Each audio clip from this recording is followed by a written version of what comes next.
বাজি ধরে বলছি বরবটি ভর্তা এভাবে একবার ভর্তা করে দেখুন। না খেলে বুঝতেই পারবেন না যে বরবটি ভর্তা খেতে এতটা মজাদার, এতটা সুস্বাদু। শেষের ছোট্ট টিপসটা এই ভর্তার স্বাদকে নিয়ে গেছে একদম অন্য লেভেলে। সেই গোপন টিপসটা না জানলে সত্যি কিন্তু আফসোস থেকে যাবে। তাই লাইক দিয়ে ভিডিওটা শেষ পর্যন্ত দেখার অনুরোধ রইল। আশা করছি আজকের এই ভর্তার রেসিপিটা দেখে আপনাদের সবার মুখে পানি চলে আসবে। এতটাই লোভনীয় এবং এতটাই সুস্বাদু খেতে। রেসিপিটা ভালো লাগলে সাবস্ক্রাইব করে সবাইকে সাথে থাকার অনুরোধ রইল। আর বেশি ভালো লাগলে শেয়ার করে সবাইকে দেখার সুযোগ করে দিবেন। তো এখানে আমি প্রায় 400 গ্রাম পরিমাণ বরবটি নিয়ে নিয়েছি এবং বরবটিগুলোকে খুব ভালো করে ধুয়ে এগুলাকে আমি একটু ছোট ছোট পিস করে কেটে নিব। হ্যালো ভিউয়ার্স, আসসালামু আলাইকুম। আপনারা কেমন আছেন? আশা করছি আপনারা অনেক ভালো আছেন। আমিও আলহামদুলিল্লাহ অনেক ভালো আছি। তো এখানে আমি সামান্য একটু পানি দিয়ে আমি বরবটিটাকে সিদ্ধ করে নিব। এখানে কিন্তু আমি বরবটিটাকে একদম না ঢেকে কিন্তু সিদ্ধ করে নিব।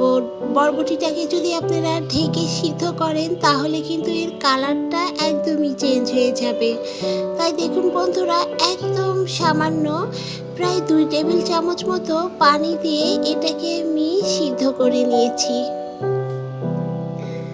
এখন আমি ওই একই প্যানে 2 টেবিল চামচ পরিমাণ সরিষার তেল অ্যাড করে দিচ্ছি। কারণ ভর্তায় যদি সরিষার তেল থাকে তাহলে কিন্তু এর স্বাদ এবং গন্ধ দুটোই কিন্তু খুব সুন্দর আসে।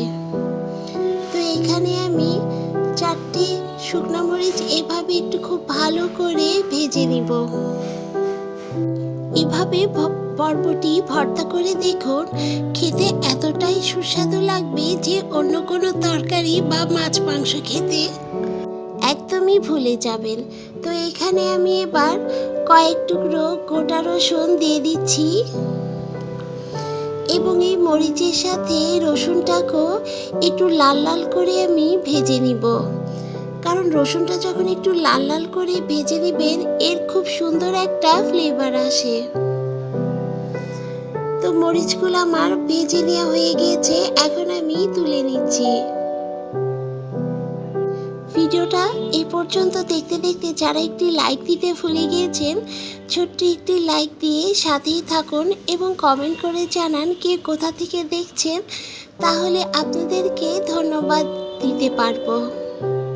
তো দেখুন বন্ধুরা, এখন আমি রসুনটাকে তুলে এখানে আমি কাঁচা পেঁয়াজ অ্যাড করে দিচ্ছি। এখানে আমি 2 বড় বড় সাইজের পেঁয়াজ কুচি করে এখানে এবার আমি পেঁয়াজগুলোকে একটু লাল লাল করে ভেজে নিব।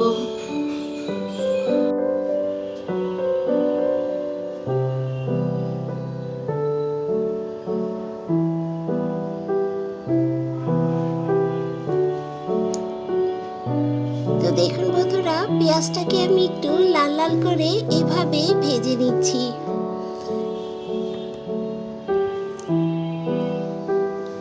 পেঁয়াজটাকে তুলে এখন আমি একটি গ্রাইন্ডারে ভেজে রাখা শুকনো মরিচ, ভেজে রাখা রসুন এবং আমি ভেজে রাখা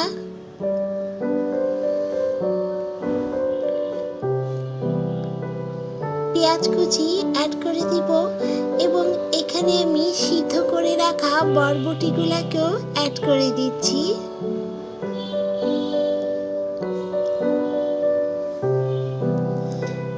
এখানে আমি কাঁচামরিচ অ্যাড করে দিয়েছি। কাঁচামরিচটাকেও কিন্তু আমি ভেজে নিয়েছিলাম। এখন আমি এটাকে গ্রাইন্ডারে একটু পেস্ট করে নিয়েছি।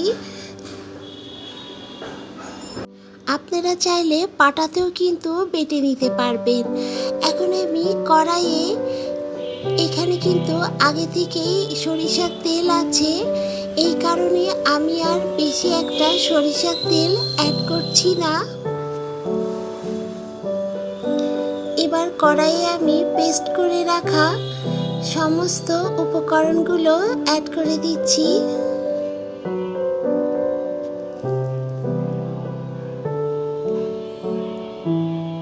তো দেখুন বন্ধুরা, এই তেলের সাথে যখন বরবটিটাকে আমি দিয়ে দিয়েছি, এখানে এবার আমি সামান্য পরিমাণ আরেকটু সরিষার তেল দিয়ে দিচ্ছি এবং এখানে কিন্তু আমি 1 চিমটি পরিমাণ কালাজিরা দিয়ে এটাকে খুব ভালো করে একটু ভাজা ভাজা করে এটাকে আমি নামিয়ে নিয়েছি।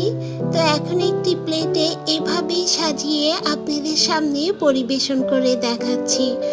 তো রেসিপিটা কেমন লাগলো অবশ্যই কমেন্টস করে জানাবেন এবং খেতে কিন্তু অসম্ভব মজার। একবার হলো সবাইকে বাসায় তৈরি করার জন্য অনুরোধ রইল। আল্লাহ হাফেজ।